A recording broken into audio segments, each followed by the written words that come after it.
ئەزانن باسی ئەمڕۆمان باسێکی گرنگی ئابووریە و بارودۆخی دارایی هەرێمی کوردستانە لە یاسابەرکارەکانی لەژێر ڕۆشنایی یاسابەرکارەکانی عێراق. کاکاوان فەرەجەل هەستن، کاکاوان ماستەری هەیە لە زانکۆی ئەمریکی، ماوەی 5 ساڵە لە بواری توێژینەوەی کەڵکی ئابووری پرۆژەکان کارەکە، چەندین وتاری لەسەر ڕەوشی ئابووری و دارایی کوردستان نووسیوە. کاکاوان کەمە دوێ و کە ئەدوێ وردە دوێ خۆی ماندووەکە چەند هەفتەیەکە ئەم پرسە سەرقاڵی کردەوە و میوارەیە پێی خۆش بوو لەگەڵ ئەهلی بابەتەکە گفتوگویە بکەن و ئەم دیدەکانی خۆی بفەرمی و ئێوەش پاشان دیدەکانی خۆتان بفەرمونون بۆ هیوایین کە جێی سوود بێ و ئەگەر ڕاستپاردەیەکی تیاوێ ئەگەر بەکەڵکی بارودۆخەکە بێ سوودی لێوەربگیرێ. دوبارەوە خێراتنتانەکەم و سوپاسی کاکاوانەکەین کە خۆی کاکاوان گیان فەرموو جاگەر یەکسەر لەسەر زۆر سوپاس بۆ ڕێکخراوی ئازادبوون بۆ ئەو ئەرکەی کێشاوێتی بۆ ماندووبوونەی کێشاوێتی بۆ سازدانی ئەم ئێوارە گفتوگۆیە. بابەتی ئەم ئێوارەیەمان بابەتێکی وشکە و هیوادارم تەحەموولتان بێ لەگەڵ ما، بەڵام بابەتێکە میدیاکانی پڕ کردووە ئایندەی دارایی و ئابووری هەرێمی کوردستان بەرەو کوێڕوا دوای ئەم کێشە و ناکۆکیارەی کە لە نێوان هەرێم و ناوەندا هەیە. من ئەمڕۆ سێ شتم هەڵبژاردووە بۆی هەم بەراوردی بکەم و ئەم بزانم پێگەی دارایی هەرێمی کوردستان لەکوێیە. یەکەمیان ئەو بەرگانە لە دەستوری عێراقا کە ساڵی 2005 نووسراوە کە تایبەتن بە هەرێمی کوردستانەوە. دووهەمیان قانونی ئیدارەی مالی ئیتیحادی، دووبارە ئەو بەرگانەی کە تایبەتن بە هەرێمی کوردستانەوە. سێهەمیشیان ئەو بەرگانەی بودجەی پەسەندکراوی. ئێمە پای ڕاپەڕینەوە لە 32 ساڵی ڕابردووە بەڕای من سێ فرسەتی گەورەی بێژوویمان لەدەستداوە. فرسەتی یەکەمیان ساڵی 1991 بوو کە ئەنجومەنی ئاسایش و کۆمەڵگەی نێودەوڵەتی لەسەر سینیەکی زێڕین نیمچە دەوڵەتێکیان پێشکەش کردین و ئەو کاتە بێجگە لە پشتیوانی وەکالەتەکانی UN بێجگە لە پشتیوانی ڕێکخراوە خێرخوازەکانی جیهان و ئێمە بەڕاستی ئەم فرسەتە مێژوویە ئەمان توانی کاتی خۆی باس لەوە بکەین کە ئێمە تەجروبەی حکومڕانی تەجروبەی دەوڵەتداریمان نییە. ئەکرا هێشتا قۆنسڵیەی ویسایە لە ئومەم متحیدە، هێشتا قۆنسڵیەکی فعال بوو داوا لە ئومەم متحیدە بکەین کە هەرێمی کوردستانی عێراق بچێتە ژێر ویسایی دەولیەوە. فرسەتی دووەم ساڵی 2003 بوو کە ئێمە لە کیسماندا ئێمە خۆمان دەوڵەتێکی ئیعلان نەکراو بووین، ئێمە خۆمان پیادەی کۆنفیدراڵیەتمانە کرد، بەڵام بەدەستی خۆمان و بەدەستی سەرکردە سیاسیەکانی خۆمان دەستورێکمان نووسیوەتەوە کە ئێستا خۆمان ئەمڕۆ گیرۆدەی ئەو دەستورەی و زیاتر ئێمە دەسەڵاتەکانمان ناوە بە سڵۆتاتی ئیتیحادی و دەسەڵاتەکانمان مەرکەزی کردووە بەدەستی خۆمان. فرسەتی سێمی ساڵی 2017 بوو لە نامەکەی تێلەرسۆدا کە ئەو وعدی ئەوەی یاکە مادەی 140 پیادە بکات و هەموو کێشەکانی نێوان هەرێمی کوردستان و بەغا چارەسەر بکات، بەڵام ئێمە بەداخەوە ئەو فرسەتەشمان لەدەستدا. بەڕەئی من لە 100 ساڵی ڕابردووە لە دوای پەیمان نامەی سیڤەرەوە ئەم سێ فرسەتەی کە هاتۆتە بەردەم بۆ کوردستانی باشوور گەورەترین سێ فرسەت بوون کە ئێمە هەرسێکیمان لەدەستدا. بەڵام ئێستا گەیشتووینەتە کوێ؟ ئێستا گەیشتووینەتەوە حاڵەتەی کە ئێمە ئەبێ بچین بۆ بەغا تەوەسول بکەین، پاڕێینەوە بۆی 500 ملیاردی دارمان باتێ کە بەشی موچینی و ماڵی کارمەندانی فەرمانبەرانی هەرێمی کوردستانە. واتە ئێمە پێشەوەی دەستکەم بە قسەکان ئەبێ یاعتیراف بەوە بکەین کە ئێمە فەشەلمان هێناوە، کە ئێمە شکستمان هێناوە لە حکومڕانیە. ئەگەر بتوانین یاعتیراف بۆ بکەین ڕەنگە گفتوگۆکارمان باشتر بێ. ئەوەی من ئەمڕۆ ئەمەوێ لەم کۆڕەیە تیشکی بخەمە سەر مواضعی سیاسی و ئایندی قەوارەی هەرێمی کوردستان نییە، بەڵکو تەنها تیشەکەس لەسەر دیوێکی تری پەیوەندیەکانی نێوان حکوومەتی هەرێمی کوردستان و ناوەندە کە تایبەتە بە عەلاقاتی مالی پەیوەندی دارایی لە نێویاندا لە ڕووی ئەو یاسابەتکارەکانەوە. گومانی تیانیە لە دروستبوونی دەوڵەتی عێراقەوە نەژادی عەرەب هەمیشە ویستوێتی ئێمە لە ژێر ڕکێف و لە ژێر چەتی مەرکەزیەتی خۆیان حەزی بەوە نەکردووە کە ئێمە کیانێکی فیدراڵی و مافی چارەی خۆنووسینمان هەبێت. لەبەرەوە ئەو چەند ساڵیە ڕابردوو هەمیشە ئەوان لە هەوڵی ئەوەیان بوو کە ئێمە دووبارە بخەنەوە ژێر چەتی مەرکەزیەتی ناوەند و بڕیارەکان مەرکەزی بن و لە بەغاوە دەرچن. ئەمەی کە من باسی یەکەم تەنیا سیاسەتمەدارەکانیان وانین، زۆر بەداخەوە خەڵکی ئاساییش و خەڵکی ئاسایی عەرەب و تەنانەت تەکنۆکراتەکانیشیان هەمان ڕۆح و هەمان مەسعی زاڵە بەسەریانە. ئێمە لەو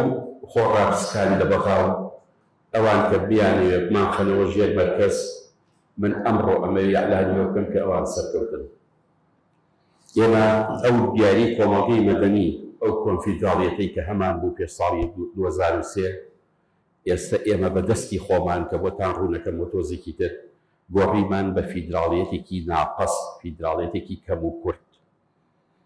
بە فیدراڵیەتی کەم و کورت و بەمەرجەوە.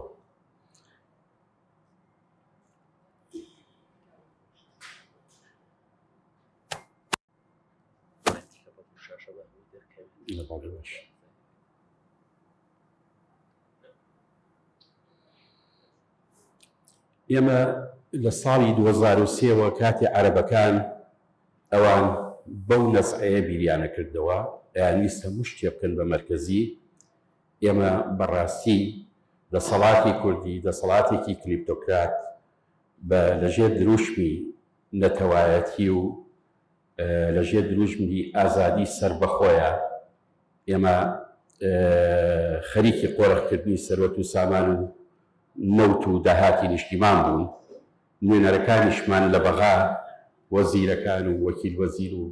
بەشێکی زۆر لە نوێنەرانمان لە پەرلەمانی عێراق بریتی بوون لە توێژێکی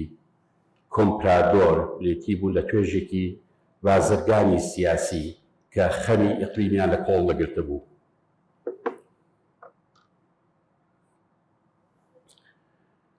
یەکەم ئەو مۆزوعانەی کە من باسی یەکەم باسی ئەو بڕگاناکەم لە دەستور کە ئێمە تێیە کە دەسەڵاتی فیدراڵی تایە زەعیفە، دەسەڵاتی هەرێمی کوردستان تایە زەعیفە. وەکو باسم کرد ئەمە سەرکردە هەرە گەورەکانمان بەشداریان کردووە لە نووسینیا لە ساڵی 2004 و 2005 و لە حەسیلەیە من چەند بەڕگەیەکم لێ هەڵبژاردووە کە باس کە تایبەتن بە جانیبی مالی، جانیبی دارایی بۆتان ئەخوێنمەوە ئێستا. مادەی سەودە ئەڵێ تختص السلطات الاتحادية بالاختصاصات الحصرية الآتية، واتە دەسەڵاتی فیدراڵی تایبەتمەندە و تەنها کەسە کە بۆی هەبێ ئەم دەسەڵاتانەی هەبێ. من مادەی سێکە مەبەستم بۆ باسی کەم ئەڵێ رسم السياسة المالية والجمركية وإصدار العملة وتنظيم السياسة التجارية عبر الحدود الأقاليم والمحافظات في العراق ووضع الميزانية العامة للدولة ورسم السياسة النقدية وإنشاء البنك المركزي وإدارته. أم مصطلحاني لم شوێنەیە هاتوون هیچی معنای قاموسی نییە، بەڵکو هەمووی معنای جامع مانع و بۆ نمونە کە ئەڵێ رسم السياسة المالية سیاسەی مالی ئەوانەتان کە شارەزای اقتصاد ئەزانن لە علمی ئیدارەی مالیە. سیاسە المالیە یعنی ئەو علمەیە کە احتیمام بە ئیراداتی عامە و بە نەفەقاتی عامە و بە عامایە، کەواتە ئێمە دەسەڵاتی حەسریمان یاوە بەکێ یاوە بە حکوومەتی ناوەند. طبعا برادرانی ئێمە کە لەم هینەیە بەشداریان کردووە نەهاتوون مەسەلەن تەجروبەی کەنەدا، تەجروبەی ئەڵمانیا، تەجروبەی ئیماراتی عەرەبی متحیدە بە هەند وەرگن بۆی سوودێک ببین، بۆی بزانن قانونی ئیدارەی مالی لە وڵاتە فیدراڵیانەیە چۆنە. ئێمە بە تەواوەتی بەبێ هیچ ئیمتیازێک هەموو دەسەڵاتە مالیەکانمان لە دەستورە داوەتە دەست مەرکەز لە ساڵی 2005ەوە. لەسەر ڕۆشنایی ئەم خاڵی سێهەمەی دەستور لە قانونی ژمارە 6 ساڵی 2009 بە ناوی قانون الإدارة المالية الاتحادية دەرچووە.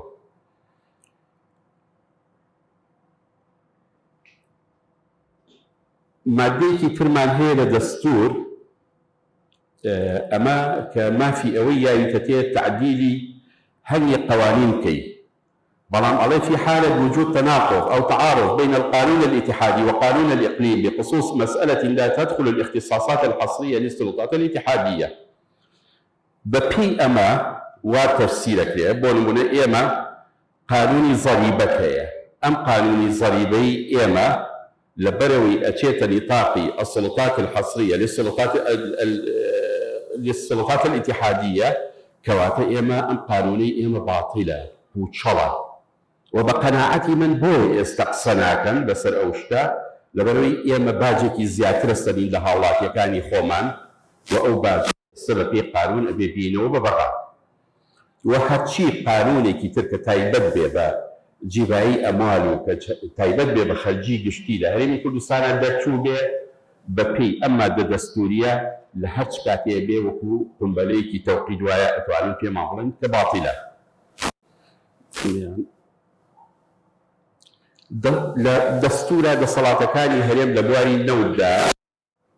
دوو مادەی هەڵبژاردووە، خۆی سیانە یا چوارە ڕەنگە بزانن ئێوە. النفط والغاز هو ملك كل شعب العراقي في كل المحافظات والإقليم. لقوا تقوم الحكومة الاتحادية وحكومات الأقاليم مادة صوت وعنظة على كل أمد مادية هريني كردستان واد تفسيري كأو ما في هي كبير تنقيب النوت واستخراج النوت كنوت برهم بيري نوت تصديقات ونوت فروشيه بلام لمركز جواز بيريان كردوا بلام تنها جهتي كصلاة تفسيري دستوري هذا محكمة اتحادية عليا محكمة اتحادية عليا تناقض رزان بو اتجاهها بالريالية كأمي إما قانوني غازمان قانوني كي باطلة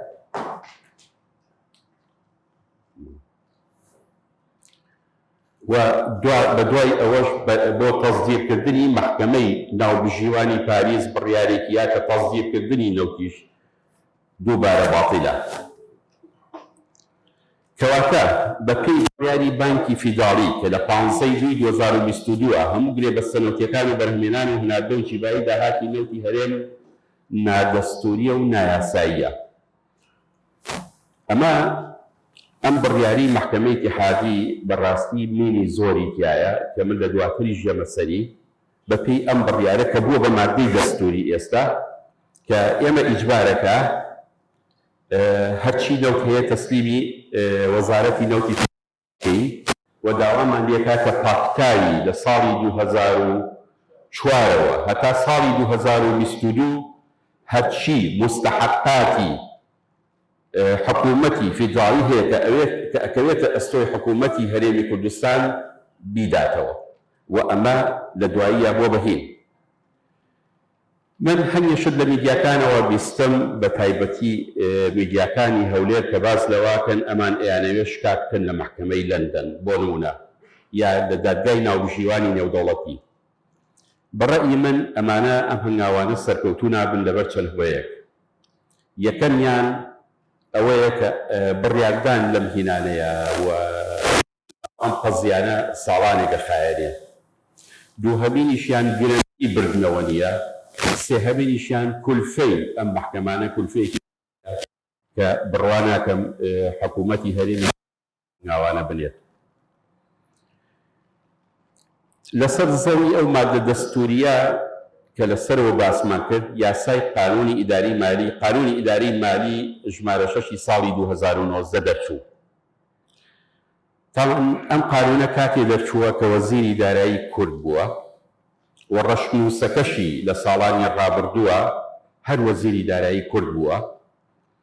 و من لە یوتیوبە بۆی گەڕام چەندین وەرکشۆپ کراوە کاتێ ئەم قانونە کراوە دەیان عەرەب بەشداریەکەن لە وەرکشۆپەکانە تەنها کوردێکیش نییە کە بەشداری لە مناقەشەکان و لە نووسینەوەی ڕەشنووسەکەیا کردبێ لە یەکێ لە ڤیدیۆکانە ئەیبینی بۆ سەردانی مناقەشەکان وەزیری دارایی ئەچێت و مەسەلەن دەستخۆشیان لێکات ئەم قانونی ئیداری مالیە ئەمە وردکراوەی ئەو مادە دەستوریە کە پێشتر باسمان کرد ئەمە بریتیە لە مەرکەزیکردنی پڕێتی لە لغم هەموو دەسەڵاتەکانی داوەتە دەست وەزارەتی و هەموو دەسەڵاتەکانی داوەتە دەست وەزارەتی پلاندانانی فیدراڵی هیچ ئیمتیازێکی بۆ هەرێمی کوردستان تیا نییە لەم یاسایەیە هەرێمی کوردستان وەکو وەحدەیەکی ئینفاق سەیرکراوە تەنها کە هەموو ئەو ئیلتیزاماتانەی کە بەنسبەت محافەزەیەکی عێراقیەوە یان وەزارەتێکی عێراقیەوە دانراوە هەمان ئەو ئیلتیزاماتانەش بۆ ئێرە دانراوە طبعا ئەم قانونە بەرپرسە لە چی؟ بەرپرسە لە چوار شت لە تەخطیطی مالی کە بریتیە کە خۆی بینێتەوە لە موازنەی مالی ئیتیحادیە بریتیە لە تەنفیزی موازنە بریتیە لە ڕقابە و تەدقیق لەسەر موازنە فەقەرەی ئەخریشی بریتیە لە شەفافیەت هەر لە هەر چوار ئەم حاڵەتەیە مرکزیەتێکی تند زۆر تند هەیە کە هەرێمی کوردستانیشی تیا ئیستیسنا نەکراوە و لەو شوێنانەیە کە ویستبێتی بەناو ناوی هێناوە ئەلئەقالیم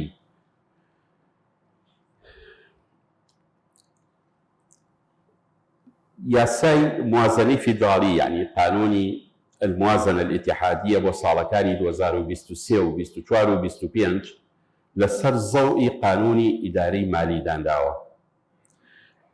لەمەیە چەند مادەیەکی کە تایبەتن بە کورد کە حەزم کردووە کە تەبەن ئێمە لە میدیاکانە بیستمان فەوزایەکی لەسەر دروست بوو و تەنانەت زۆر لە فیگەرە سیاسیەکانی چوونە ناو بینای پەرلەمانەوە و بەشداری ئەوەیان کرد کە شتێکی تیابێ بۆ کورد بەڵام دووبارە ئەمەش ئێستا سێ بڕگەیە بۆتانە خوێنمەوە بۆی خۆتان شاید بن بۆی بزان وێنەرەکانمان لە بەغا چیان کردووە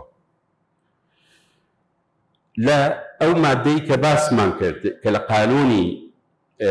محکەمەی ئیتیحادی دەربارەی مەلەفی نەوت و ئەمە داندا لێرەک بوو بە مادەیەکی یاسایی مادەی 12 ئەوەلەن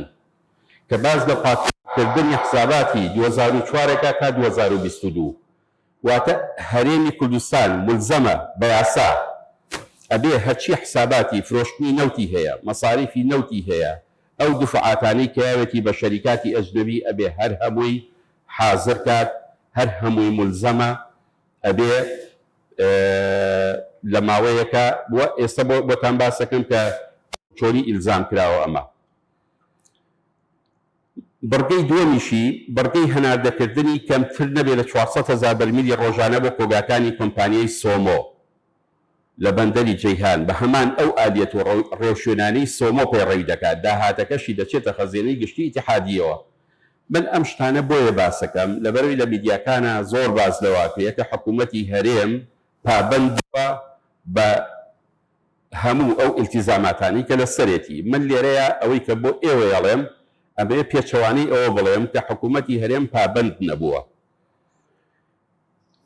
ئێستا لە خاڵی یەکەم و لە خاڵی دووەما پابەند نەبووە بڕگەی با خاڵی نووسراوە ئەڵێ ئەگەر لە ڕێگەی جەیهانەوە ئەم نەوتە نەتواندا بە هەر هۆکارێک بێ هەناردە بکرێ ئەوە پێویستە ئەو نەوتەی کە حکوومەتی هەرێم ئینتاجیەکە بیە بە وەزارەت نەوتی بەغا بە مەبەستی بەکارهێنانی ناوخۆیی پێم وایە حکوومەتی هەرێم لەمەشە پابەند نەبووە خاڵەیان کە زۆر گرنگە کە پێم وایە کێشەی گەورەی لەسەر بینی هەرێم و لە بینی بەغایە ئەڵێ وەزارەتی قەرەبووی حکوومەت هەرێم دەکاتەوە بۆ تێچوونی بەرهەمێنان و گواستنەوەی نەوتەکەی هەرێم ئەو بڕێی کە تەسلیمی وەزارەتی نەوتی عێراقی کردووە واتە تەنها قەرەبووی ئەوەنە دەکاتەوە تۆ چەند تەسلیمیەکەی ئەو کولفەی ئینتاج و کولفەی نەقلی ئەوەنە دەیاتەوە کولفەی نەقلی 400,000 بەرمیلە نایەتێ بە تاکید ئەڵێ بە مەرجێک ئەم مەرجە زۆر گرنگە کە نرخی بەرهەمهێنان و گواستنەوە یەکسان بێ بە تێکڕای تێچوونی بەرهەمهێنان و گواستنەوە لە وەزارەتی نەوتی عێراقە ئێستا دواتری ژێینە سەری بۆ نمونە کولفەی ئینتاج لە هەرێمی کوردستان بۆ بەرمیلێ نەوت 24 دۆلارە بەڵام لە حکوومەتی عێراقی تەنها 6 دۆلارە ئەمان ئەم پارێش کە قەرەبوو دەکەنەوە هی کولفەی نەقل و لەگەڵ کولفەی ئینتاج زەربی ژماری ئەو بەرمیلانەیەکەن کە تۆ تەسلیمی وەزارەتی نەوتی عێراقە کردووە بۆ نمونە ئێستا بیستین ڕۆژانە تەنها 85,000 بەرمیل ئەمان تەسلیمی وەزارەتی نەوتی عێراقەکەن کەواتە 85,000 زەربی 6 دۆلاریەکەن کە کولفەی نەقلەکە دەیەنێ کولفەی ئینتاجەکە دەیەنێ لەمە زیاترە نایەنێ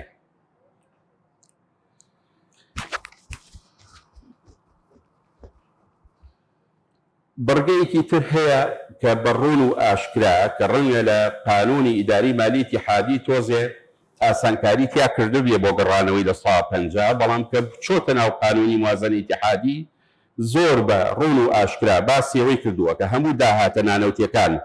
ئەبێ بخرێتە سەر حسابی خەزێنی دەوڵەتەوە بە گوێرەی یاسای ئیداری دارایی ئیتیحادی کە هەردوو دیوانی چاودێری دارایی ئیتیحادی و هەرێمیش وردبیری بۆ ئەم داهاتە بکەن واتە بێ موناقەشە ئێمە کوردەکان خۆیان نوێنەرەکانمان لە بەغا تەسمیتیان لەسەر ئەم بڕگەیە کردووە کە هەموو داهاتە نانەوتیەکان هەر هەمووی بە ئیستیسنا تەسلیمی خەزێنەی عامە بکرێ و پێش ئەوەی تەسلیمیش کرێ ئەبێ دیوانی ڕقابەی مالی بەغا و دیوانی ڕقابەی مالی هەرێمی کوردستان وردبینی بۆ کردبێ پاش ئەوەی ئەم بڕگانی کە لەسەرەوە باسمان کرد کە بریتیە لە پاکتاوکردنی حسابی 2004 هەتا 2022 تەسلیمکردنی 400,000 بەرمیل ڕۆژانە بە وەزارەتی نەوتی بەغا هەژمارکردنی بڕی فعلی نێرا و نردنی داهاتە نانەوتیەکان ئەم چوارە هەر چواری جێبەجێ بکەیت ئەنجا حکوومەتی ئیتیحادی بیر لەوا کاتەوە کە تەمویل بکات تەمویل دەیاتێ ئێمە ئەمانەمان نەکردووە بەڕاستی بۆچی هەرێمی کوردستان ناتوانێت پابەند بێ بەڕێی شەخسی من لەبەر ئەم هۆکارانەیە ئەم یاسایانە مەرکەزیەتێکی زۆر تونگوتۆڵیتیایە کە بەداخەوە کورد خۆی بەشدار بووە لە ئامادەکردنی ڕەشنووس و دەرچوونیاندا تا ئیمزاکردنیان لەلایەن سەرۆک کۆمارەوە کە کوردە واتە هەریەکێ لەم بڕیارانە تەماشاکەی لە حەسیلەیە پێش بڵاوبوونەوەی لە وەقایع عێراقیە ئیمزای سەرۆک کۆماری پێوەیە وەزارەتی داراییش لە هەموو دەرچوونی ئەم یاسانەیە کورد بووە و ئەندام پەرلەمانەکانی مەسەلەن لە قانونی ئیدارەی مالی ئیتیحادیە بە ئیجماع دەنگیان لەسەرداوە و یەک بەرخەڵسکاریش نەبووە تەنانەت لەوانەش کە ئۆپۆزیسیۆنن کە بڵێن ئێمە قسەمان هەبووە هیچ کوردێک قسەی نەبووە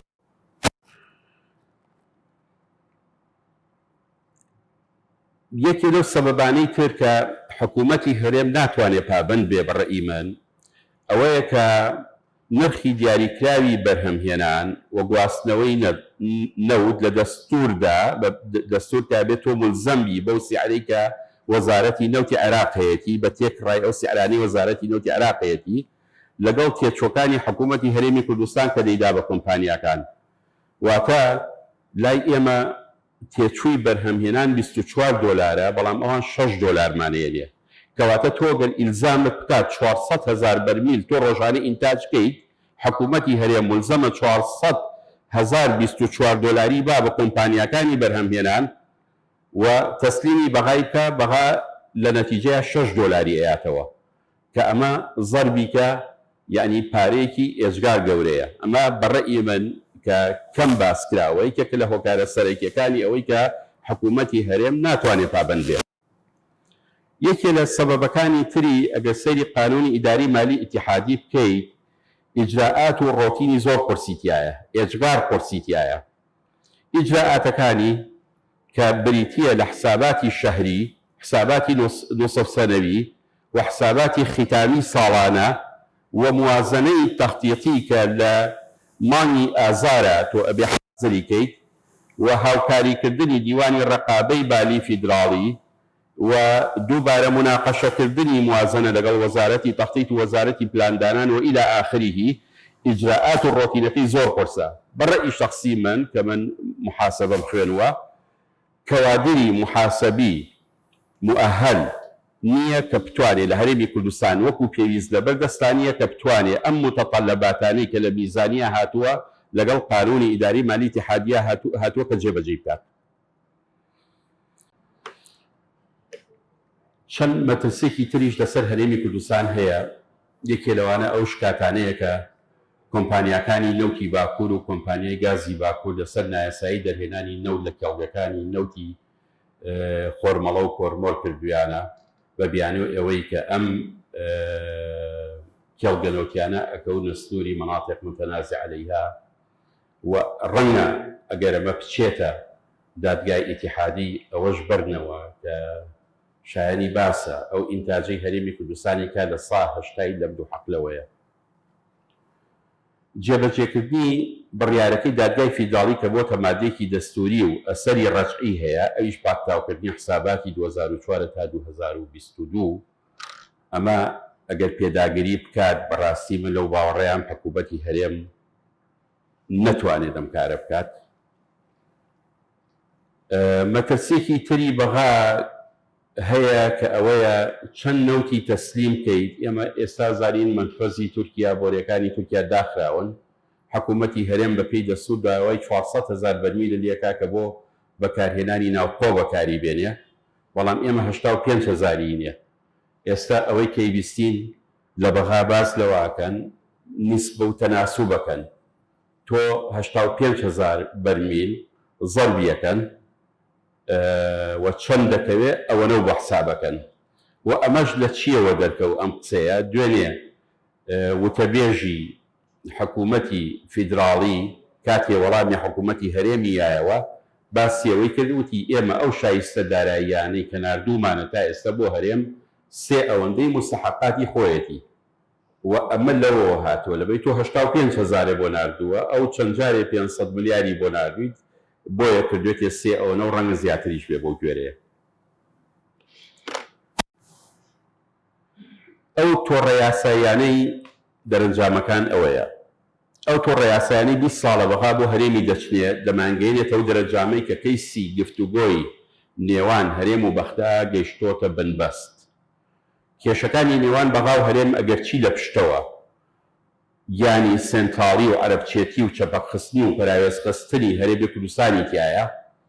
بەڵام ڕۆ ئاشکراکەی دەستوری و یاساییە. دەستور و یاسایە کە هەرێم خۆی بەشداری کارای کردووە لە نووسینەوەی و ڕەشنووسەکانیان و لە دەرچوونیاندا. لە دەستوردا گەورە بەرپرسانی هەرێمی کوردستان کاراکتەری کارای نووسینەوەی بوون و یاسای ئیداری مالی اتحادیش کۆڕ و کۆبوونەوەی زەمینەسازی نووسینەوەی ڕەشنووسەکەی لە سەردەمێکدا کراوە کە وەزیری دارایی کورد بووە. ئەمانەمان باس کرد. سەرۆکی حکوومەتی هەرێم خۆی واژووی لەسەر تەسلیمکردنەوەی بەرهەمی نەوتی کوردستان کردو بە کۆمپانیای سۆمۆ خۆ ڕێکەوتنامەی ئیمزای کردو بە سەرکەوتنێکی گەورەشی باس کرد. نوێنەرانی کورد لە ئەنجومەنی نیشتیمانی بەغا دەنگیان لەسەر بودجەی ساڵەکانی 23 تا 25 ژاوە بەرهەڵەستکاریەکی ئۆتۆمان نەبیست. کەواتە ئەم مەلەفەی نێوان بەغا و هەرێم مەلەفێکی درێژخایەنە و پێم وایە ئێمە گەیشتووینەتە بنبەست. ئێمە ئەبێ ئیعتراف بۆ بکەین کە لە ڕووی یاساییەوە بەرامبەر بە ناوەند شکستمان هێناوە. ئەوەی لەسەر ئێمە ئێستا ئەوەی لەسەر کووردە بەڕاستی نە خەڵکی تەکنیکی ئەتوانێت بچێتە بەغا مەفاوەزاتکە و لە خەڵکی یاسایی ئەتوانێت. خەڵکی سیاسی ئەتوانێت بچێ، بەڵام خەڵکە سیاسیەکەش داوای تەنازولاتی لێکەن ئێستا ئێمە سەر هەنگێکیان. ئەم مەلەفە مادەم درێژخایەنە بە گۆڕینی حکوومەتی شیع سوودانیش کۆتایی نایەت. ئەمە ئەگەر حکومڕانی لە عێراقا ئەگەر تشرینیەکان بن، ئەگەر سەدرەکان بن، ئەگەر ئیتارەکان بن، تازە هەبووی بۆ بە بنەمای یاسایی و چەسپیوە. پێگەی هەرێمی کوردستان پێگەیەکی لاوازە، هێزی مفاوەزاتی ئێجگار لاوازە، هیچ وەرەقەیەکی فشاری لەبەردەستانە ماوە. ئەگەر دەسەڵاتدارانی هەرێمیش لە ڕێگەی دیموکراسیەوە بگۆڕێن یان بە هەر ڕێگەیەکی تر، دووبارە ئەم کێشانە وەکو میرات ئەبێنێتەوە بۆ ئەو دەسەڵاتەی کە دوای ئەم دەسەڵاتی ئێستا حکومڕانی هەرێ بکات. میدیاکان بە تایبەتی میدیای حیزبیەکان ئەیانەوێ ئەم کێشەیە بە بچووکی پیشاندن وە بیر لەواکەنەوە گەڕانەوە بۆ دواوە. بەڕێی من گەڕانەوە بۆ دواوە جارێکی تر خەوە، جارێکی تر ئەو وەسعەی لە 2017 بوو جارێکی تر لە هەرێمی کوردستان نایەتەوە دی. خەوی ئەوەی کە جارێکی تر خۆت بەسەر بەخۆ دەوت فرۆشیت و هیچ ڕقی بێکە لەسەر نەبێ ئەوانە جارێکی تر نایەتە دی. و ئەم دۆخە بە ئیتیفاقاتی سیاسی چارەسەر نابێ لە بڕیتی بنەمای یاسایی هەیە. واتە تۆ بیر لەوە بکەیتەوە کات خوبادیان کات بەسوور بچن بۆ لای شیع سوودانی وەکو پێشترە چوون بۆ لای کاظمی و بۆ لای عەبادی و بۆ لای عادل عەبدولمەهدی و بە 5-6 وەرەقەوە ئەهاتنەوە بە 5-6 نقطەی ئیتیفاقەوە ئەو ئەیوهی منە و ئەم ئەیوهی منە. تازە ئەوەش نەما، ئەو وەرەقەیەشمان لەبەردەستانەما لەبەروی بنەمای یاساییە. تۆڕێک لە یاسای توموتیش کە بەرکەزیەتی سەپاندووە بەسەر هەرێمی کوردستانە چنراوە بە بەرژەوەندی ناوەند. هیچ دەرچەی یاسایی تەکنیکی نیە وەکو باسمان کرد. دانوستانی سیاسیش بەبێت باجی قورس نابێت. واتە بۆ ئەوەی حکوومەتی فیدراڵی دەستی سوک کات لەسەرت، ئەو دانیشتنەکانی ئێمە مفاوەزات نییە، دانوستان نییە شتێ بەخشین و شتێوە بین. دانوستانەکانی ئێمە لە مەودووە بریتیە بێ لە پاڕانەوە بە گوێرەی ئەو مادە یاسایانەی کە ئێمە خۆمان ئیمزامان لەسەر کردوون. ئێمە ئەبێ بچین بۆ بەغا تەوەسول بکەین دەستیان سوککە لەسەرمان. و ئەم تەنازولاتانەش بەڕاستی بێهین نابێت. ینی ئێستا ئێمە سەر خاڵێک لە دواییە یەکێ لەو شتانەی کە ئەیانەوێت تەنازول و پێ بکەن کە ڕەنگە ئێوە پێشتر نەتوان بیستوێت لە هیچ میدیایەکەوە ئیستینتاجی خۆمە سێ مەسەری. حکوومەتی هەرێم چی بکا باشە؟ بە قەناعەتی بن یەکەم شت لەسەر حکوومەتی هەرێم یاعتیرافکردنە بە شکست، هەڵکردنی ئاڵای سپیە. چونکە ئێمە بەدەستی خۆمان هەموو مەرکەزیەتێک و هەموو قووەتێکی یاساییمان ناوەتە دەست حکوومەتی داوەند و هیچ وەرەقەیەکی فشارمان بەدەستی هەرێمی کوردستانەوە نەهێشتووە مطلقاً.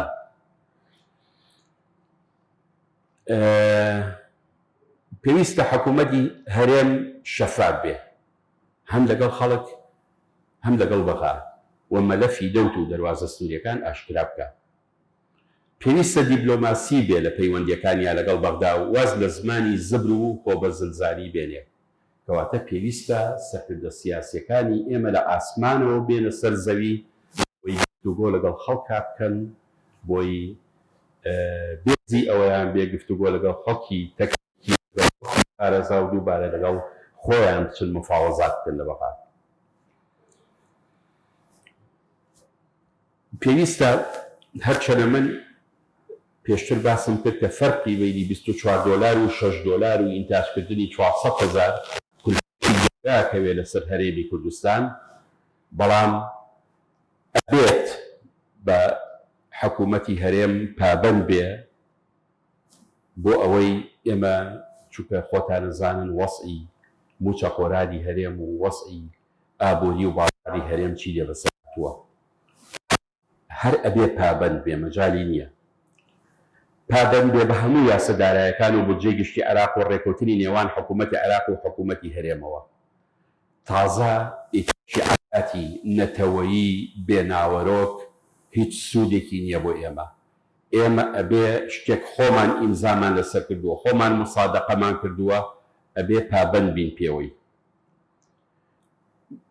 خاڵێکی تر کە حکوومەتی هەرێم ئەگەر بەڕاستی بێ ئەبێ لیستی موچە پاک بکاتەوە لە 2 موچە و 3 موچە و بندیوار و هەنگێ موچەی حیزبی کە بە زۆر خزێندراوەتە ناو لیستی موچەوە.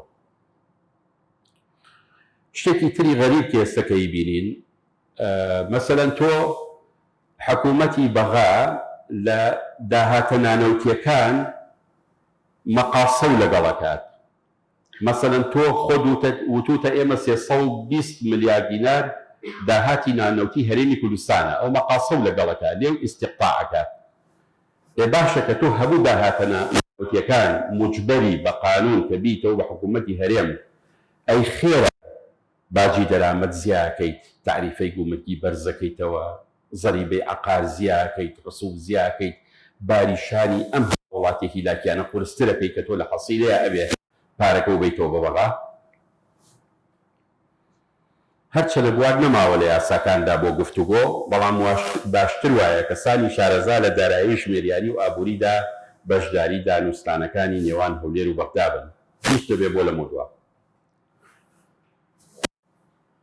هەرچەندە لە دەستوری ژاڕێکە پێدراو نییە، بەڵام لەبەر ئەوەی هیچ شتێک نەماوە، هیچ. ئەگەر تۆ بتوانیت بپاڕیتەوە دڵی ناوەند شلکەی بڵی کاکە ئەو بودجەی کە تەرخانتان کردووە بۆ نەفەقاتی استیسماری بەشکم هەرچەند ئەمە خلافی دەستورە، خلافی قانونی ئیداری مالی اتحادیە، بەشکم هەوڵێ بێ کە تۆ مناقەلەیەکی پێ بکەیت و یولەیەک بێتە هەرێمی کوردستانەوە و بتوانی موچەی مانگیت یا دوو مانگی پێ بێیت. ئەتەوا بوو من سپاس بۆ ئامادەبوونتان. خۆی سێشتی تێکەڵ کرد، نەک تێکەڵیانی بە یەکەوە باسی کرد، لایەنی سیاسی، لایەنی اقتصادی، لایەنی قانونی. ئێمە لە لایەنە قانونیەکە کاتە دەستور وا معناک ئەکرێ کە شکستمان هێناوە، بەڵام واقعان دەستورەکە بە قەنەعەتی خۆم بنەوەی کە لە پەرلەمان بووم و مناقەشەی دەستور کراوە و ئیشمان لەسەر کردووە، دەستورێکی پێشکەوتووە و زۆر حەلەقاتی خەڵکی بێگانەمان هێناوە وا بێ کە لە پەرژەوەندی کورد بڕوات و ئێستا ڕەگەزپەرستە شۆڤێنەکان ئەیانەوێ جارێکی تر دەستور تعدیل بکرێتەوە بە ئاراستەیە کە ئەو تۆزە مەجالەش کە هەیە ئەوەش بڕوات. مامۆستا یعنی شتێک وای دەرخست کە هەموو کەم و کوڕەکان لە دەستورەوە لە یاساوەیە، بەڵام لە خۆمانە نییە، زیاتر تەرکیزی نەکردە سەر خۆمان، بەڵام بەڕاستی زۆربەی کێشەکان خۆمانین، چ لە عەقدەکانە چ لە هەندێشتی لە قانونی کە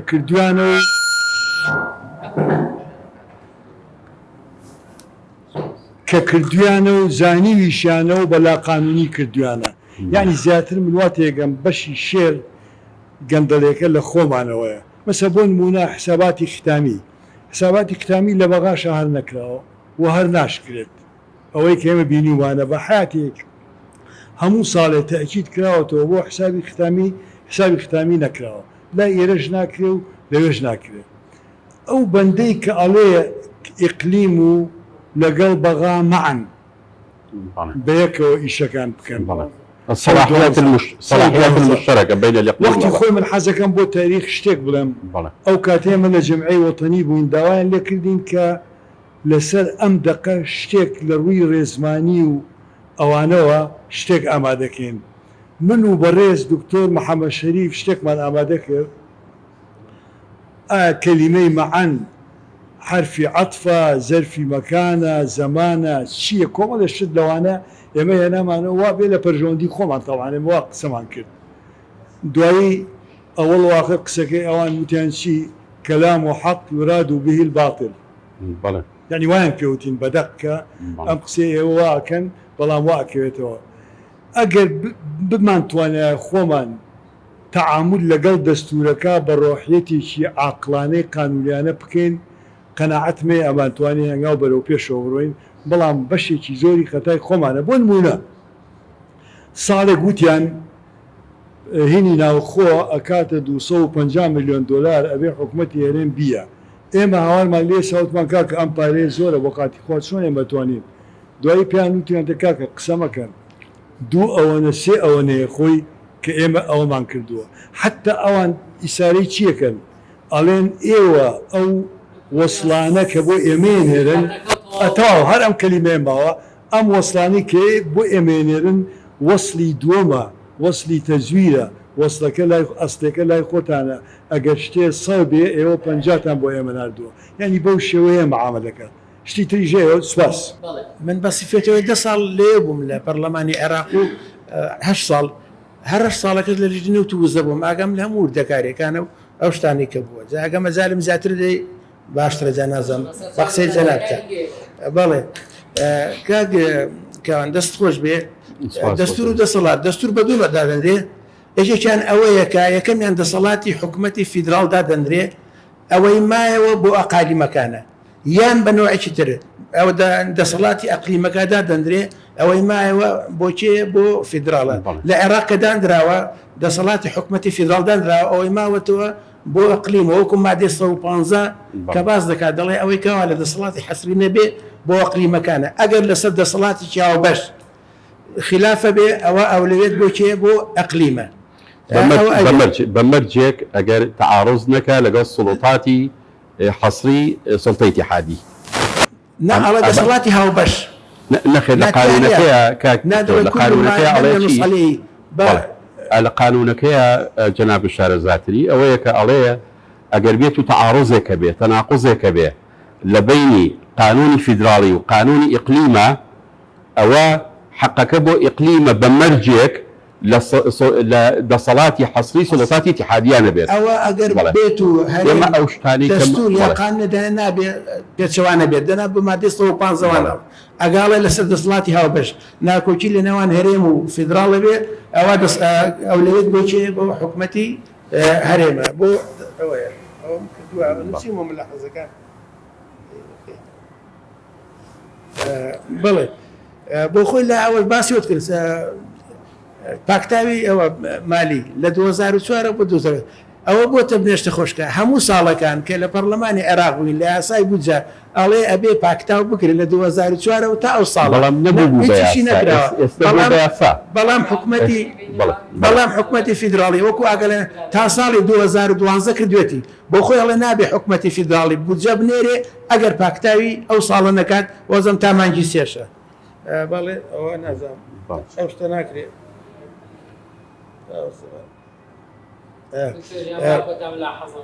بەڵێ بۆ مەسەلەی محکەمەی فیدراڵیش محکەمەی فیدراڵی بە گوێرەی دەستوری عێراقی دروستنەوە بە گوێرەی قانونی بریمەرە نازام حکوومەتی هەرێم دەڵێ ئەو محکەمە ئەوە نیە ینی قانونی نییە و دروستە بخۆیە بێت قانونێک دەرچێت بۆ قانونی محکەمەی فیدراڵی دوو لە سەرسەی پەرلەمان ئیجازەی ببدەن کاوانجار هەر دەڵێ پەرلەمانتەرەکان کۆمپرادۆ شتین من بۆ خۆم لێ بووم لە عێراق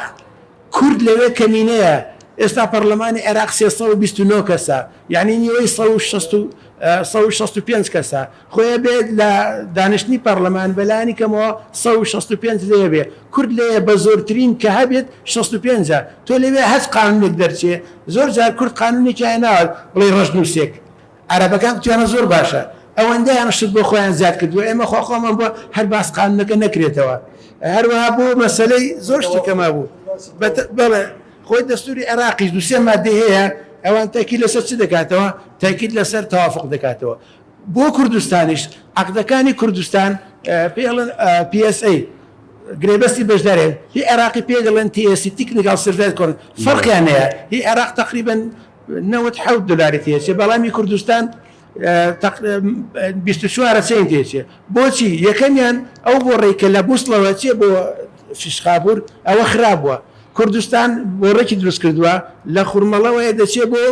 حدودی سووریا حدودی تورکیا لەوێ ئیشاریکەی کار و ڕۆژنەفتە ئەوە نازانم بۆ بەرمیلێک $6 وەردەگرن لە ناو تورکیاش بۆڕی نەوتی تورکیا ئێمە لە ساڵی 2010 ئەو ئیتیفاقی تورکیا و عێراقمان تازە کردەوە کە دەڵێ بەرمیلێک نەوت یەک لە 15 سەند دەڕات بۆ عێراق دەستوری ئەوانەوە زۆر ناچمەنەوە مەوسوعەکانەوە ئەوەی کە پەیوەندی بە سیاسەتەوەی تەنها قسەی لێ یەکەم بەرزیکەمەوە جارێکە باش کێشەکەی ئێمە ڕۆشنبیری ئێمە کێشەکەی ئەوەیە کە چارەسەری ئەدەین خۆم باشتریش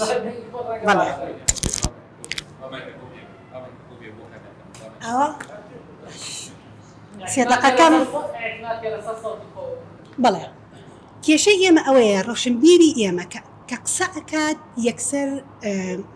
با بڵین زۆر دیسەپۆینت یعنی زۆر ڕژبینانە قسە ئەکا لەسەر ئەو مەسەلە چارە نووساسە هەرە گرنگانەی کە کۆمەلگەی کوردی پیاە تێپەڕەبێ یەک لەو شتانە مەسەلەی هەڵکردنی ئاڵای سپیە من وەکو پسپۆرێکی سیاسی پێم وایە دنیای سیاسی لە سایکڵێکایە بە بەردەوامی ڕۆژێ بەرزە ڕۆژێ نزمە حکومەتی هەرێم تا بڵێ حکومەتێکی خراپە کەسمان لاریمان لەوە نییە کە ئاعتراف بەم حقیقەتە بکەین کە لە ماوەی 32 ساڵی ڕابردووە نەیتوانیوە خۆشگوزەرانی بۆ کۆمەلگەی کوردی بێنێت بەڵام کاتێکەیەتە سەر مەسەلەی قەومی مەسەلەی نەتەوەیی ئێمە شتێکی کەمان لەبەردەمایە کە کوردستانە کە نەتەوەی کووردە ئەوەی ئێمە هێشتۆتەوە هەتاوەکو ئەمڕۆ ئەم لەحزەیە ئەم دروشمەیە تەنها ئەم دروشمە نەنەوت ئێمە هێشتۆتەوە نە فیدرالی ئێمە هێشتۆتەوە نە قانون و دەستور ئێمە هێشتۆتەوە ئەوەی کە هێشتوونێتەوە تەنها مەسەلە نەتەوایەتێکەیە کاتێک کە تۆ بڕیار وەکو پسپۆرێکی با بڵێن دارایی بڕیار لەسەر ئەوە قیادەی سیاسی بێ ئاڵای سپی لە بەرامبەر حکومەتێکی فیدرالی کە خۆی کوازی فیدرالیزمە مانای چی کوازی فیدرالیزم مانای فیدرالیزمێکی ناتەواوە خۆی دەستورەکەت دەستورێکە ئاعترافی بە فیدرالیزمێکی ناتەواو کردووە چونکە تۆ یەک هەرێمی لە قوارەیەکی سیاسی عێراقا کە دەوڵەتێکی دەستوری سیادیە باشە تۆ فیدرالیزمەکەت ناتەواوە حکومەتێک یەک کۆمەڵێ بەندی دەستوری کۆمەڵێ بەندی یاسایی کۆمەڵێ بەندی دارایی بەسەر تۆیە تەطبیقەکات کە خۆی لە ئەساسەوە دەستورەکە کوازیە واتە ناتەواوە بەڵێ لە سەردەمی مامجەلال لە سەردەمی ئیدارەی کاک مەسعود و مامجەلالە زۆر بە شانوباڵی دەستورەکەیە هەڵیدا و پێشمان وابوو بە مقارەنەتەن بە بەراورد بەوانێ حکومەتەکانی پێشووی عێراق باشترین شت بوو لەو ڕۆژگارەیە بێتە دی بەڵام هیچی دەرکی بەو حقیقەتە یاخود ئەگەر کردبێتیشی هێشتوێتیەوە لای خۆی ئەوە نەکرد کە دەستورەکە دەستورێکی کوازیە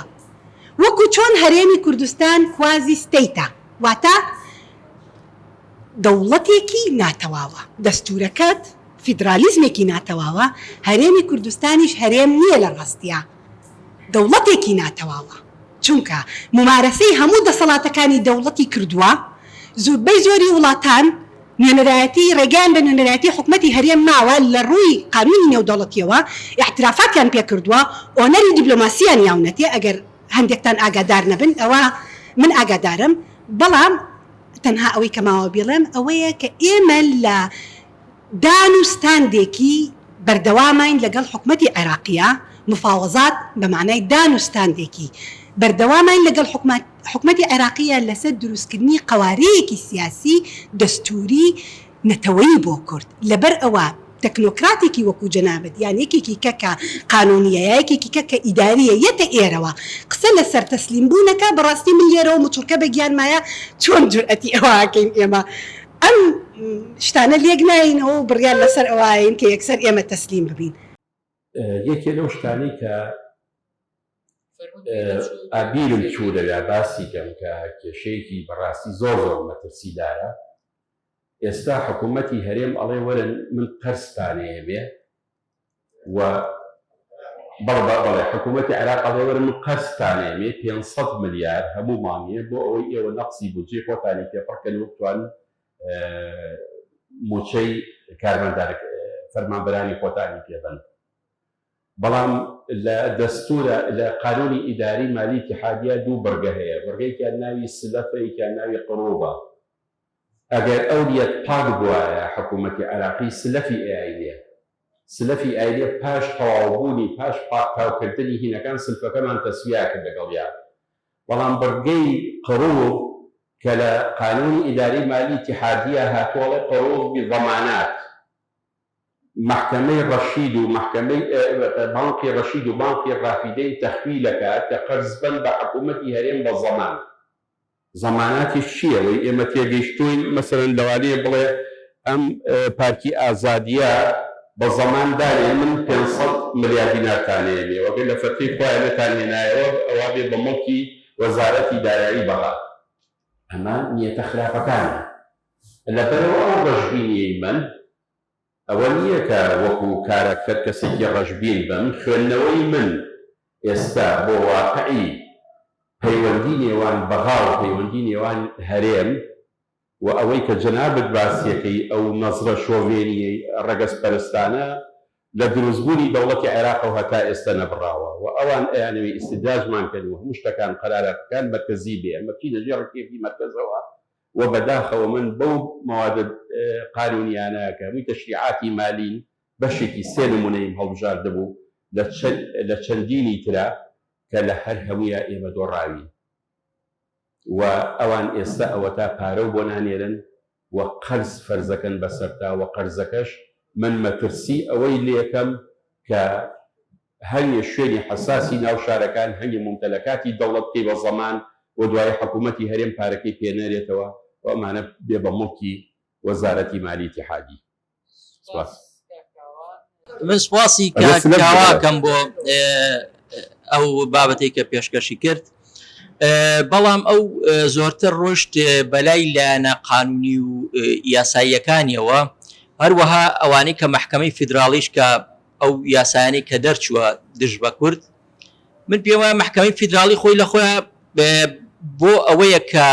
هەر بەرپرسیارەتەکەی ئەوەیە پێویستە بەرپرسیارەتی هەر پێشێلکاریەک بکا کە لە ئاستی دەستورە ئاکرێت. لەبەرەوە ئەگەر سیر بکەین زۆربەی ئەو یاسایانەش کە دەریەکە هەتا ئەوانش کە دژ بە حکوومەتی هەرێمی کوردستان دەرکراوە بۆ ئەوەیە، یعنی کورد خۆی بەشێکی گرنگ بووە لە داڕشنی ئەو دەستورەی کە لە عێراقا داڕێژراوە. ئەسڵەن هەر کورد خۆی عێراقی بنیاد نایەوە و عێراق لە چ دۆخێکی شپرزە و خراپا بوو، کورد خۆی بووە بە فاکتەرێکی سەرەکی دروستکردنەوەی ئەو عێراقی کە هەیە و بنیادنانی ئەو محکەمی فیدراڵیەش کە ئێستا ئاواژگیری خواردەوە بەدەستیەوە. لەبەرەوە ئەگەر هەر لە سەرەتاوە بە شێوەی یاسایی و قانونیەکەی مامەڵەی بکردایە و ئاگای لەوە بواە کە چی لە دەستورە نووسراوەتەوە بەو شێوە دەستوریە مامەڵەی بکردایە و هەروەها وەکو هەرێمێکی فیدراڵی بیویستایە گەشە بە فیدراڵی بدا بەرەو کۆنفیدراڵی و زیاتر هەنگاوەکانی بەپێی پلانێک بواە، ئێستا تووشی ئەم دۆخە نابوو کە ئێستا تووشی بووە. لەبەرەوە هەر ئەو پێشێلکاریانە دەستوریانە لە چوە دەست پێەکە زۆربەی ئەگەڕێتەوە بۆ ئابووریە سەربەخۆکەی کە ئیعلانی کرد لە 2014. یعنی تۆ سیرکە ئابووری سەربەخۆ ئەمە گەورەترین هەڵەیە بوو کە کورد تووشی بوو، چونکە ئابووری سەربەخۆکە پێش سەربەخۆی سیاسی بوو. یعنی ئێستا ئێمە سیر بکەین زۆربەی وڵاتانی ئەم ناوچەیە کە دوای ئەوەی لە ئیمپریالیزمەوە ڕزگاریان بوو سەرەتا سەربەخۆی سیاسی ئیعلانەکەن، ئەنجا هەنگاوەنێن بەرەو سەربەخۆی ئابووری. بەڵام کەواتە هەر سەربەخۆیە ئابووریەکە لە ڕاستیە پلانێکی نیشتیمانی نەبوو بۆ ئەوەی کە ئەم سەربەخۆیە خزمەت بێ بە خەڵک، خزمەت بێ بە بوارەکانی گەشە پێدان و لەسەر بنەمای پلانێکی نیشتیمانی بێ و بە ئاگاداری وڵی دقەیەک نەڕۆیشت دەدوێک دقە باشە یەکی نگرم بەرێت لەبەر ئەوە هەڵەیەکی استراتیژی گەورە بوو. ئەنجا یەکێکی تر کاکە، یعنی مەسەلەکە ئەم سراو ململانەی یەکێتی و پارتیە کە لێرەوە ئەچێتە بەغا لە بەغاوە ئەچێتە ناو دەستورەوە ئەچێتە ئەو هەموو شتانەی کە هەیە. یعنی ئەخیر قسەم بکەم بڕوا بکە دکتۆر جەمال نەبەز لە ساڵی 92 بوو، من ئەو تارێکی بیردێن نووسی بووی ئەلوەضع الڕائین فی کوردستان. یعنی لەو کاتەیە خەڵک چەند حەماسی هەبوو بۆ بەشداری لە پەرلەمان و دڵی چەند خۆش بوو بەوەی کە ئێمە بەرەو ئایندەیەکی گەشت بچین لە ڕووی سیاسیەوە بۆ خوای و کاتاڵێ هەتا ئەم مەلەفی کوردیە بەدەست ئەم دوو بنەماڵی یەکێتی و پارتیەوە بێ، بەدەست ئەم دوو حیزبەی یەکێتی و پارتیەوە بی، وەڵڵاهی نە کوردستانی سەربەخۆوە بینی، نە گەشە پێدانی ئابووریە بینی، نە هیجابێت، چونکە درێژای ئەو ململێنە سیاسیانەی کە لە مێژووی خۆیانە هەیە ئێستا نییە لە خراپترین دۆخیاتی و هەرێمی کوردستانیشی بەم حاڵەتە برد و پێم وایە هیچ چارەسەرێکیش نییە. ئەبێ ئەوانەی محکەمی فیدراڵی ئەو بڕیارانی کە دەری کردووە بڕوا جێبەجێیکە و لە چوارچێوەی جێبەجێکردنی ئەوەوە ئایا ئەتوانێت لەمە دەرچێوە ئەتوانێ کوردستان ڕزگارکە لەو پلانێک کە ئێستا عەرەب و شۆڤێنیەکان بۆیان کێشاوە. سوپاسان. دەستخۆشی لە کاکاوا دەکەم بەڕاستی مۆزوعێکی زۆر نایبی هەڵبژاردوو و حەقیشیە بە مەوزوعەکان بە وردەکاری و بە ئەوەی کە تیا هەبوو. من هیچ قسەیەکم نییە لەسەر بابەتەی کاوان لەسەر تەفاسیرەکەی، بەس یەک تاقیبی پشکۆلەم هەیە، ئەوش ئەوەیە کە بنسبەت دەستور عەقدە بریتێ لە ڕێکەوتن و ئەوەش فەرزیەکە چییە؟ بریتێ لە هێز فەرزی دەستورەکە، هێز فەرزی ئەو عەقداکە. ئەو کاتی کە دەستور دانراوە بەڕاستی دەستوری عێراق دەرراوە پشکی کوردستانتیایە، دەستورێکی زۆر نایاب بووە، دەستوری زۆر پێشکەوتوو بووە، چونکە ئەو کاتێک کە دەستور دانراوە کورد لە چۆپکی قوتی خۆیان بوو، لە هێزی خۆیان بوو و حتا ئەگەر مەلاحەزە بکەین پراکتیزەکردی دەستورەکەش ئێمە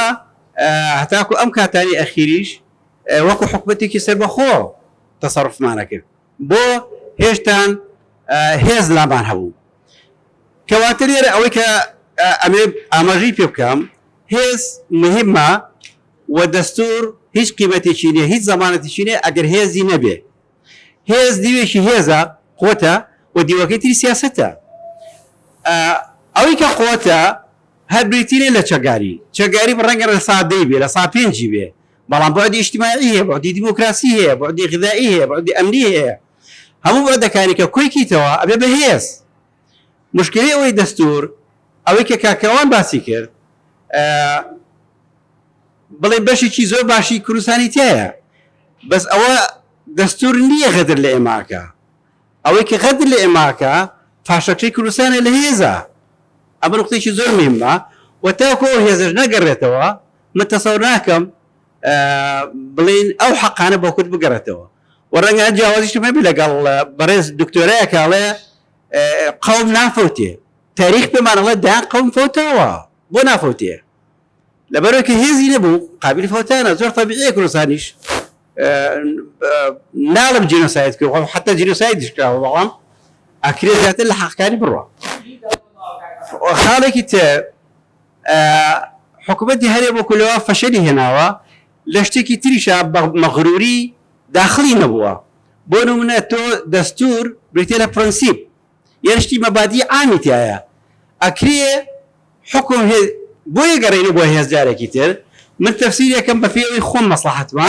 مقابلەکەم تەفسیرێکە بەوەی خۆی مەسلحەت لەم حاڵەتە ئەوەی کە زەمانەتی ئەمێ چەنگی دەسەکە ئەو چەنگی دەسەکەی هێزەکانە بەڵام لەبەرەوەی کورد لەو مەرحەلەی خۆیان کە بە هێز بوو مەغرور بوو لە داڕشتنی قانونەکانە کە تەفسیری دەستورەکانەکە بەندە دەستورەکانەکە زۆربەی زۆری ئەهمال کردووە ئیشی نەکردووە لەسەری بۆی ساغی کاتەوە وەکو 140 وەکو شتەکانی تر معلوماتە پڕ لە بۆ باسە پڕ لە زانیاری و ورد چوونە لەگەڵ قسەکەی مامۆستام بەڕاستی کەوتی جەناب کەم قسەکەی بەڵام کە قسەکەی ورد قسەکەی کەلەن وایە لە سەرەتا جەناب باسی سێ هەلوی کرد کە بۆ کورد هەڵکەوتووە یەکیشان هەلی دوای ڕەوەکە 92 و دووهەمیان بەڵێ 2003 و سێهەمیشان نامەکەی تلرسن من لەگەڵ یەکەم و دووهەمانیم چونکە هەردووکیان لەسەر ئەساسی عاتیفە و ئەتوانی بڵێ عەتفی عالەمی یاخود عەتفی مەحەلیە ئەو جۆرە شتانە لەبەرەوەی هیچ دۆکیومنتێکی ئەوتۆ نەبووە کە کورد بتوانێت ئیسفادەی لێ بکات باوەڕ ناکەم بڵێن لێشاوێکی زۆری عاتیفەش بکاتە ئەوەی کەوا کورد بتوانێت ئیسفادێکی ئەوتۆ بەڵام لەگەڵ ئەوان فعلا نامەکەی تلرسن وەسیقەیەکی تاریخیە وایە تەبەنا بکرایە بۆ نەکرا ئەوە هەمووان سەبەبەکەی زانین ئەمە یەک دووهەم ئەوەی کە ئێستا لە کوردستانە ئەگوزارێ بەڕای من بەشێکی زۆری دافعی سیاسیە وەک لە دافعێکی دەستوری بەحت ئەجنا ئەم دەستورە لە ساڵی 2004 بەرقەرارە تاکو ئێستا و ئەرزانین هەموو ئەو حکوومەتە یەک لە دوایەکانی لە هەرێمی کوردستانە هاتوون ئیشیان کردووە بە هەمان دەستور و لە عێراقیشا بە هەمان شێوە ئەسڵ ڕەنگە بەعزێک لەوانی کە حکمی عێراقیان بەدەستەوە بۆ وەکو عەبادی وەکو جەعفەری وەکو مالیکی زۆر تون و تیشتریش بوون بەرامبەر بە هەرێم وەک لە سوودانی بەڵام بۆ ئەڵم دافعێکی سیاسیە بەڕای من تۆڵەیەکی سیاسیشە نەک دافع یعنی ئەگەر ئێمە لە یادمان نەچێ هەمووی تاریخێکی زۆر نزیک و دوێنێ بووکەوە پارتی دیموکراتی کوردستان لەگەڵ جەماعەت لەگەڵ باڵێن هێزی سەدر و هەروەها لەگەڵ حەلبوسی ویسیان بەرەیەک دروستکەن ئەم بەرەیە ئەزانین ئەچێتە ناو چ بلۆکێکەوە چ هێزێکەوە لە ڕووی هێزی عالەمیەوە یەکسەر جەماعەت کەوتنە خۆیان ئاگاداری ئەوەی کەوە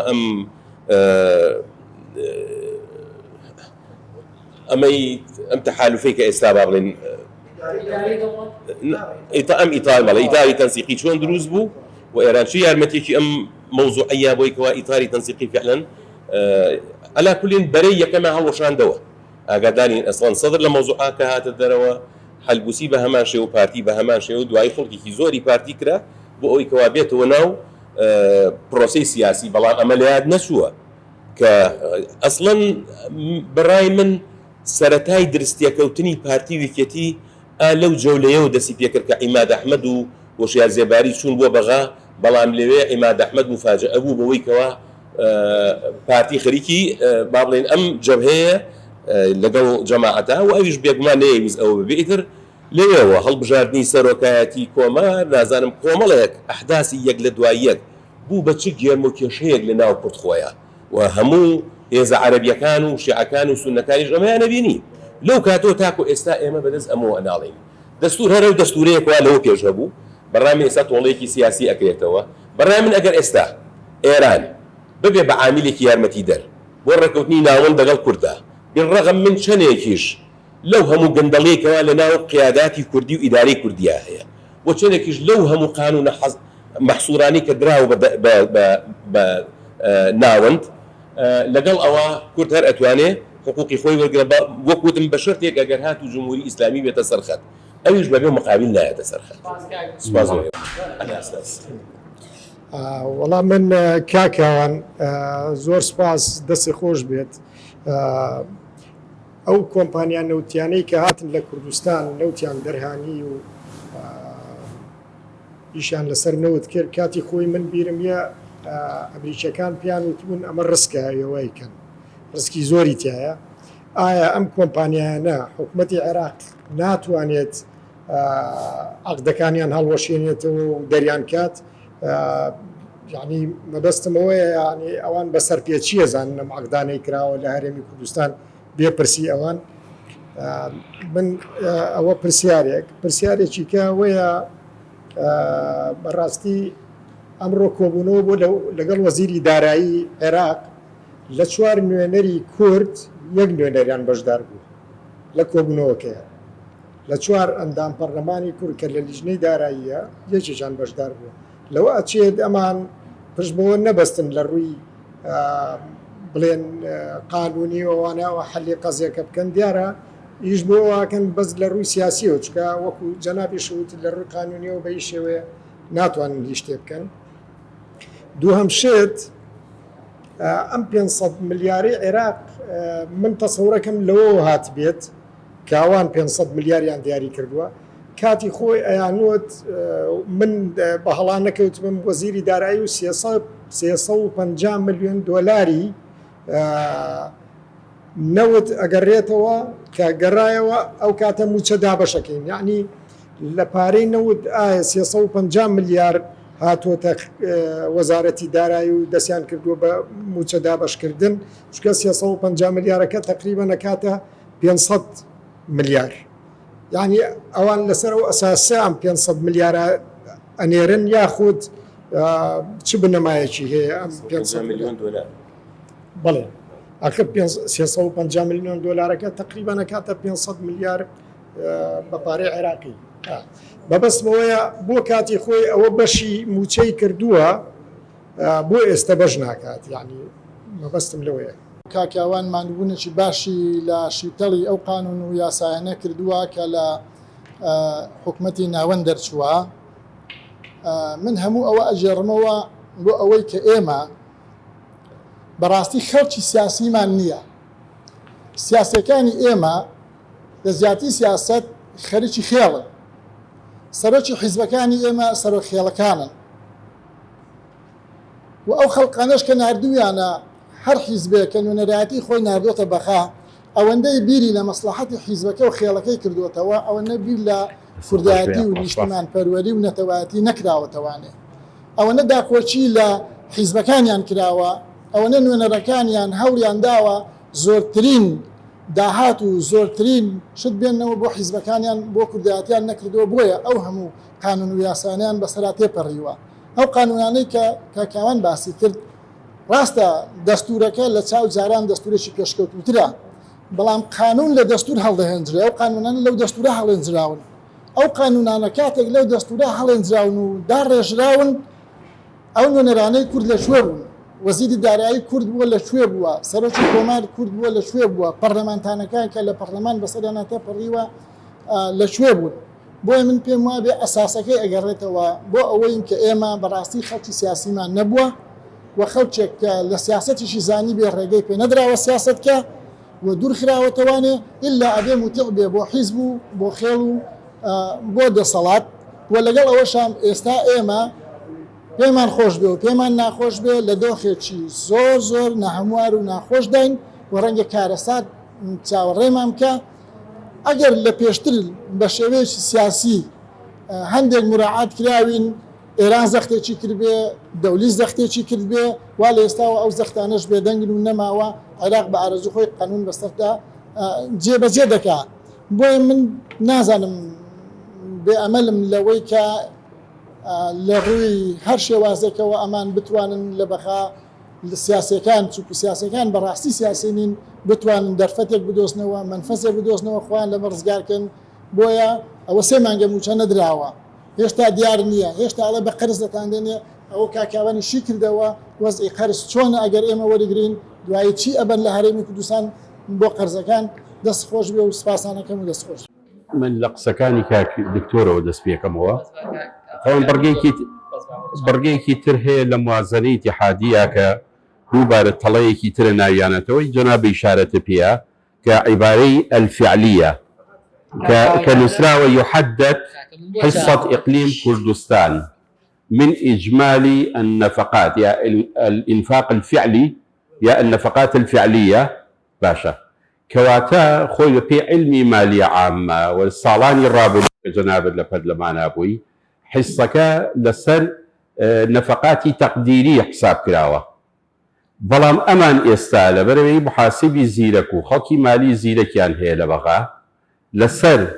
هبو مانيا كحساباتي للسيفيكي مانيا لسي مانيا حسابات تقديمي وزارة دارائي بفرمانجي محاسبة فرمانجي جميرياري تقديمي كي باش تدقيق كردن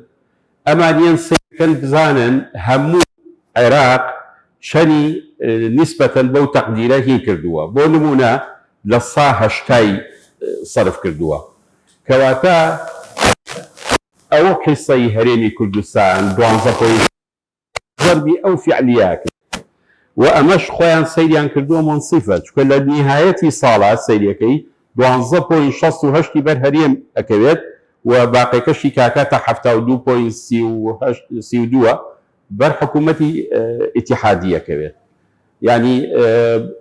أمريكا كردويانا براسي زيرة أوان وبو مصلحتي خوان زانيوانا تشيبكن أكيد صالاني تر كتوحي صكو ورقتوا لسر نفقاتي تقديري هربي كردستان زي ورقتوا بالرئيمة سبارت كاك شرش بنسبة عقودي النود وشركاتي النود عقودي نود بقراري محكمة اتحادي لبستو دوي بينجي 2022 على أم عقدانا باطلا يعني أم عقدانا يسا هدنية يعني عقدي بوشلن وأوشي كإستهرم يا برسيارك جنابتن بطاوتي بيرنا ماوك إستهرم 85,000 برميل روجانا آيات أخ 350 زائدا داهاتي نانوتي هموي بيك وكوكا بەڵێ زانم ئەجا ئێمە من ئێستا شتێکە پێڵێم هەنگێکی کە لە میدیاکانەوە بە تایبەتی کاک فازڵ نەبی لە مقابلەیەکە باسی کرد بریکاری پێشووتری وەزارەتی دارایی عێراق باس لە موازنەی تەشغیلی کە حیسەی هەرێمی کوردستان تریلیۆنێک و مانگانە 340 ملیارە لەم تریلیۆن و 340 ملیارە نزیکەی 200 ملیاری ئەڕوات بۆ ئەو کەلیمەی فعلیە کە لەسەر تەقدیرات نییە 250 ملیاری بەس بەواڕوات و بەشێک لە پارەی تر کە تەخسیس کراوە کاتی خۆی بۆ ئەوەی کە بۆ با بڵین قەرەبووکردنەوەی نەقڵی بۆری کە ملیارێک و کەسرە ئەوەش ئێستا لەبەرەوەی وەستاوە ئەویش لابراوە و مانگانە 400 ملیارە لێ ئەبڕێ ئەدرێتەوە بە بانکی TBI ئەمانە هەمووی لە نەفەقاتی تەشغیلی کە مەبنەوە ئەدرێ بە بانکی TBI لەبەرەوەی کاتی خۆی مەقاسە کردووە بۆ ئەو چەکانەی کە یاوتە بە مەقاوەلی لە هەرێم ئەوەش بەشێکی ترە مەلەفێکی تری فەسادە لە هەرێمی کوردستانە و لە حەسیلەیە ئەو پارەی کامێنێتەوە ئێستا بە پێی قسەی کاک فازیل دەبی نزیکەی 400 ملیار لە موازنەی تەشغیلی ئەمێنێتەوە ئەم 400 ملیارش بەو چوار شەرتەی کە باسمان کرد ئەمجا تەمویل دەکا کە تۆ 400 ملیار 400,000 بەرمیل ڕۆژانە هینکەیت داهاتی نانەوتی هەمووی بەبێ ئیستیسنا کە هەمووی بە داهاتی اتحادی حساب کردووە هەمووی بکەیتە ناو خەزیێنی بەڵێ اینجا لە قانونەکە ئەڵێکی قانونی ژمارە 29 لە قانونی ئیداری مالی ئیتیحادیە ئەڵێ تؤول لحساب المحافظة لە سا 50 باشە لەو ئیراداتانی کە ئیداعیەکات بۆ خەزێنەی عامە بەڵام لە فەقەرەیەکە بەشێکی سانەوەی بەتاڵ کردوێتەوە ئەڵێ يستثنى من ذلك الضرائب والرسوم الجمركية باشە یعنی تۆ بەشێکی زۆری ئەو داهاتانی کە هەتا داهاتی ئەوەن اینجا ئەڵێ چی فەقەرێکی تریشی تایە هەر لە قانونی لە مادەی ژمارە 29 قانونی ئیداری مالی ئیتیحادی ئەڵێ ئەو شوێنانە ناگرێتەوە کە تمول ذاتیا یعنی ئەوانی کە شارەزای محاسبن هەنگە لە دائیرەکان نظامی محاسبی حکومی بەکارێنن هەنگێکیان نظامی محاسبەی موحد بەکارێنن ئەوەی نظام محاسبی موحد بەکارێنێت ئەمە تمول ذاتیانە بە پێی نەزەری ئەوان ئەمانەش ناگرێتەوە یعنی ئەو پارەی کە لە 150 دەیاتەوەش پارێکی ئەو تۆ نییە کە هیچ کاریگەریەکی لەسەر میزانی هەرێم هەبێت کاک دکتۆر دارا حتمەنەوەی کە جەنابە باس کرد کە ئەمە تۆڵەی سیاسیە کە ئێستا لێمانەکەنەوە ئێمە هەمومان نەزانین باسی ئەومان کرد لە دروستبوونی دەوڵەتی عێراقەوە نەسعی عەرەبەکان بە خەڵکی تەکنۆقرات بە خەڵکی سیاسەتمەدار بە خەڵکی ئاسایی ئەوەیە کە تۆ وا لێکەم چیتە ژێر ڕکێفی مەرکەزەوە و ئەم غرورەی و ئەم سیاسەتە ئیستیفزازیەی کە سیاسەتمەدارانی هەرێم بەرامبەر بە عەرەب بەیان کرد بەڕاستی نەتیجەکەی ئەوەیە بەڵام ئەمەی کە ئێستا ئەوانەیکەن ئەگەر تۆڵەی سیاسیش بێ بەڵام دیوە دیارەکەی دیوێکی قانونیە و شەڕێکە لەگەڵ تاکە ئێمە کاک محەممەد جەناب تەڵی گەڕانەوەی هێز ئەمە کۆڕەکەم لەسەر ئەوەیە کە ئێستا ئێمە پێگەی هێزمان پێگەی دانوستانمان ئێجگار لاواز بووە ئەوەی لە ساڵی 2023 توانیمان بیکەین کە ئەوایە زیاترمان کردایە بەداخەوە ئێستا نیمانە بەڵێ هیچ کارتێک نییە بڵێ من ئەم ڕۆژبینەی کە هەمە لەوەیە کە هیچ کارتێکی فشارمان بەدەستەوە نییە ئەوان هەموو هینەکانی خۆیان ئەسەپێنن بە سەرتانە ئەمە من قسەم لەسەر معجزە نییە ساڵی نەویەک ئێمە لەو پەڕی شکستا 3 ملیۆن کەس هەرێمی کوردستانی بەجێهێش ڕەوی کرد بەڵام بە زەیەکی نێودەوڵەتی ئەنجومەنی ئاسایشی نێودەوڵەتی ئەم دیاریان پێشکەشکردین ئەم نیمچە دەوڵەت ئەمانە معجزەن ئەگەر جارێکی تر معجزە دروست بێتەوە من لەو قەناعەتیان ئێمە بەڕاستی دۆزەکەمان دۆڕانووە بەداخەوە و مامۆستا ڕۆژ کە جوابی بەمەوە تو بارە باس لەوەکەی ئەمە محکەمەی ئیتیحادی ئەگەر کیانێکی دەستوریە لەناو دەستورە محکەمە العولیا الئیتیحادیە وتەنها جهەتە کە مافی تەفسیرکردنی دەستوری هەبێ هەر قانونێ دەرچێ الدەستوریە من عدەمیه ئەو بڕیاری لەسەرەیە هەر بۆیە ئەو بڕیاری لەسەرەوەیەوە کە قانونی نەوت و گازی هەرێمی کوردستان نادەستوریە ئێتر نقطە سەری دێڕ ئێمە هەتا ئێوارە بڵین ئەمە شۆڤێنیە و ئەمە قەرارێکە ئێرانی لە پشتەوەیە و بەڵام ئەوان ئەمە بۆ بە یاسا بۆ بە قانون ئێستا ئێمە ئینتاجی نەوتمان باتیلە تەزیری نەوتیشمان باتیلە بە پێی بڕیاری محکەمەی ناوبژیوانی پاریس.